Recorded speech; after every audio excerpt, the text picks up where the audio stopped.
me to do right now, first of all, I'm not going to get into this right now because it's ugly and it's nasty, and it came from a comedy skit. I don't want to be a part of it. What is ugly and nasty, Tyler, about saying? Because we're not talking about the comedy skit. You're obviously not hearing what I'm saying. No. Here's the thing. You said chump change earlier. You said you don't want any chump change. Does that mean you do not want the money for Precious or what? Wait a minute. That's a very simple question. I said to you earlier, Sadiq, that wouldn't be fair. I wouldn't think that was fair. But what would you want to be done, sir? How would you want it fixed, Tyler? How would you want that fixed? And how would I want fixed? Let me tell you. Let me tell you. What exactly are you asking? Let me tell you. So that because and my husband is that part of our team that he has the business conversations. I'm the part of the team that you saw May 13th on the stage. So what I would ask you is, because you're talking in Tyler Perry language, I would ask you to let Monique talk to Madea.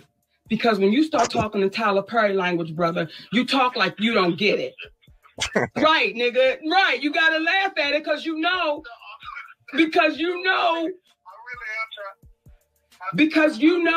See, let me tell you. Let me tell you, Tyler. When I watch your movies, I dig Madea. And you know why I dig her? You know why I dig her, Tyler? Because she could be your mother. You know why I dig her? You know why I dig her? Because that bitch is real to her gut. And she don't give a fuck how I come out. She don't give a fuck how it's taken. But everybody knows she love you. But she gonna tell you the real shit. See, when you stepped away from Madea and you became Tyler Perry, the billionaire, this is the conversation you're having. Like, well, guys, what do you want me to do? What do you want me to say? See, you a brother that slept in your car. And you needed niggas to fight for you to get you up out the goddamn car. See, your mama that you love so dearly. See, this is when I know that the powers that be and everybody saying on the radio and everybody saying on the media, oh my God, it's Oprah and Tyler. They're the ones that can employ her. Why ever she say it? Because I love them niggas. That's why I'm saying it. Because I'm tired of reading the stories 100 years from now where we had to go through this shit and we watch our brothers and sisters die and suffer in silence and in poverty, and we know they was right. So what I'm saying to you is, Madea, make Tyler's ass step his ass up. I'm talking to Madea right now. Madea, I need you to pull Tyler's ass in the back and say, baby, you watching this sister and you watching her family starve. You're watching it. And you're saying, what do you want me to do? Listen, don't you play with that baby like that. You know the shit y'all did was wrong to her. You gave charity, you gave them $400,000 to $500,000 to charity, and you know that bitch got $50,000. Where's my pistol, Brown? Where's my pistol? Because I need to shoot this nigga. Now, I'm not going to kill him. I'm going to shoot him in his ass to let him know Madea's mad as shit right now. Right. See, that's why I'm talking to my brother. So I appreciate you calling me. I do. I appreciate you calling us. But when you call me, what you going to do? I'm going to call and find out whatever money is coming in for Precious, and I'm going to send it to you. I'm going to send it over to you. Whatever it is, I'm sending it to you. Well, let me say this. Let me say this, and I want to talk again. I'm going to write you a check on it, seriously, because, no, hear me, because this is the thing about this. And when we start talking about this one doing this and this one doing that, and black people doing this and black people doing that, what we need to understand about that is this.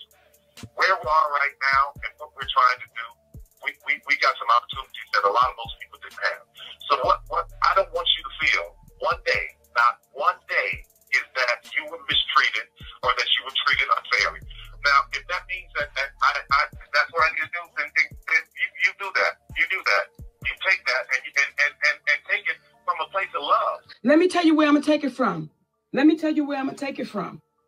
I'm going to take it from it's business. And I'm going to take it from my brother saying, listen, yo, this is what y'all was supposed to get. No, here's the thing, brother. Well, I don't know what you were supposed to get. Here's what we're saying is, when you say, I don't know what it's supposed to be, but I'm going to send you the check. Listen, not charity, brother.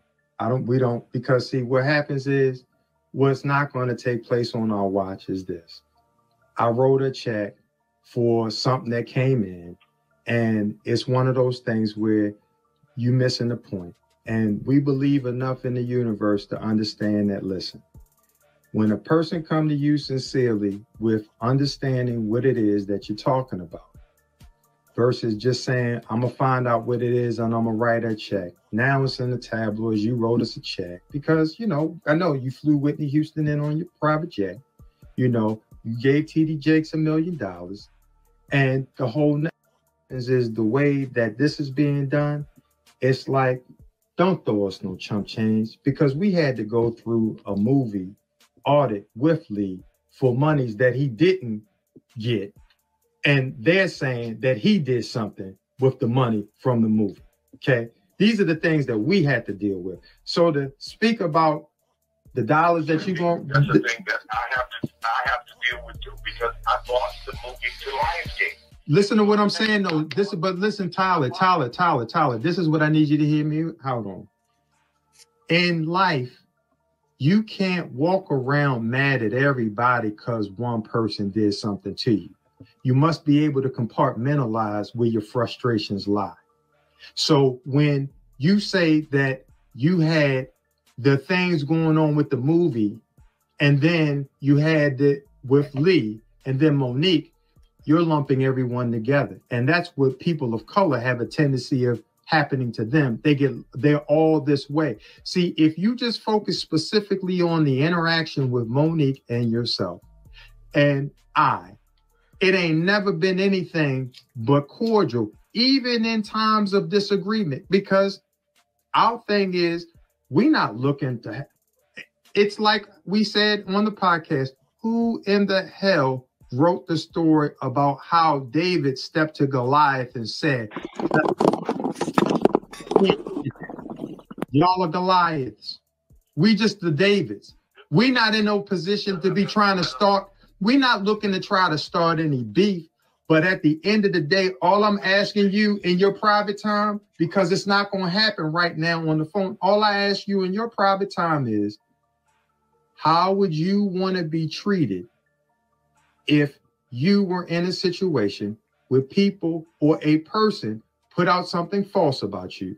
Then someone said that they didn't have the same experience with you. They're glad that they had a great experience with. This is why I'm having trouble answering that question, because it starts as a question and it goes in that direction. So one day I was on to you for a minute. Let me stay with the question, because you make a good point. Let me stay with the question.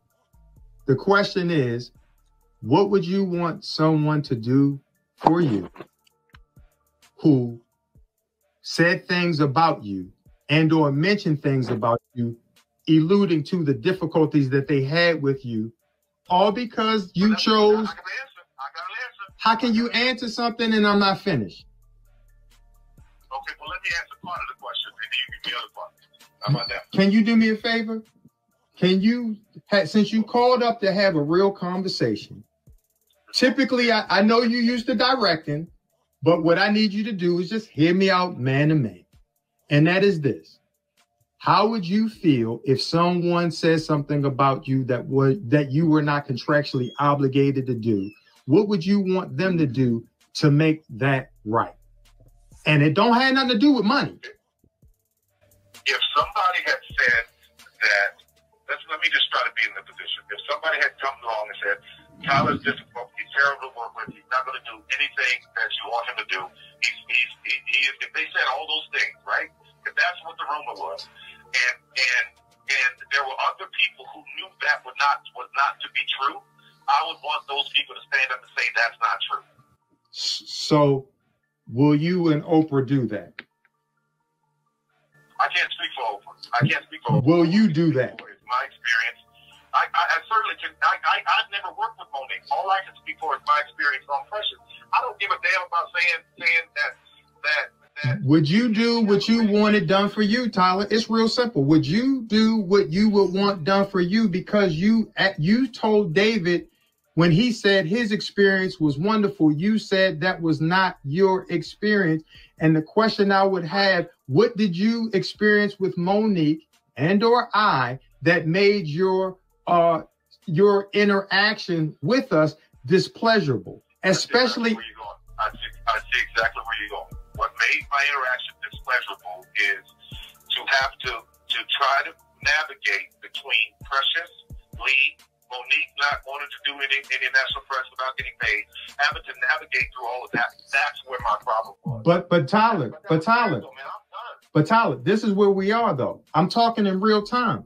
But when you understand, because you're again speaking about other entities and components besides Monique.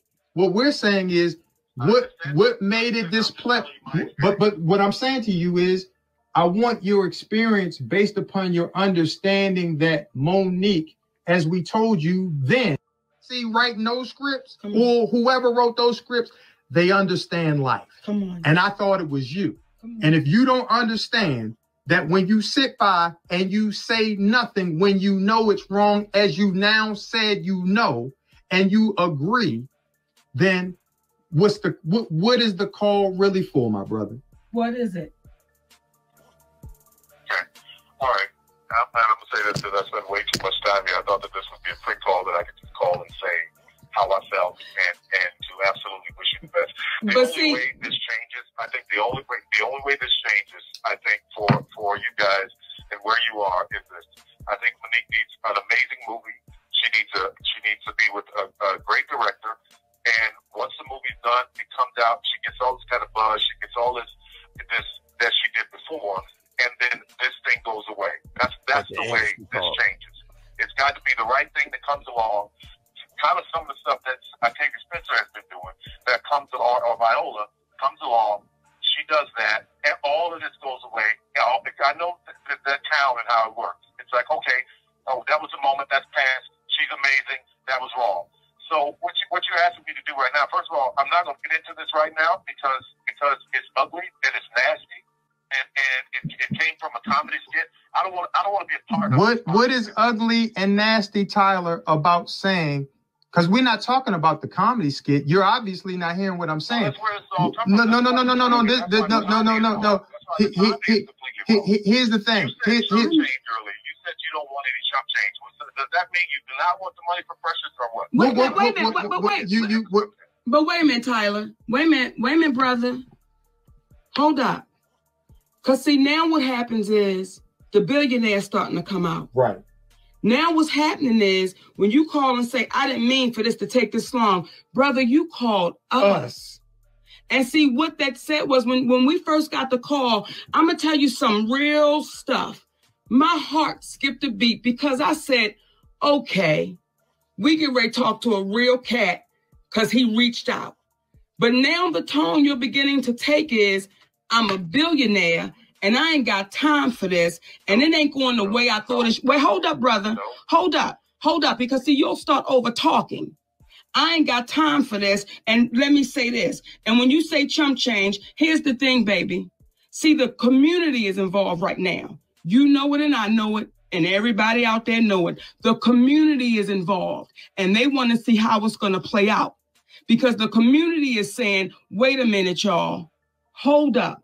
We don't know this sister to be no bullshitter. We know she a loud mouth.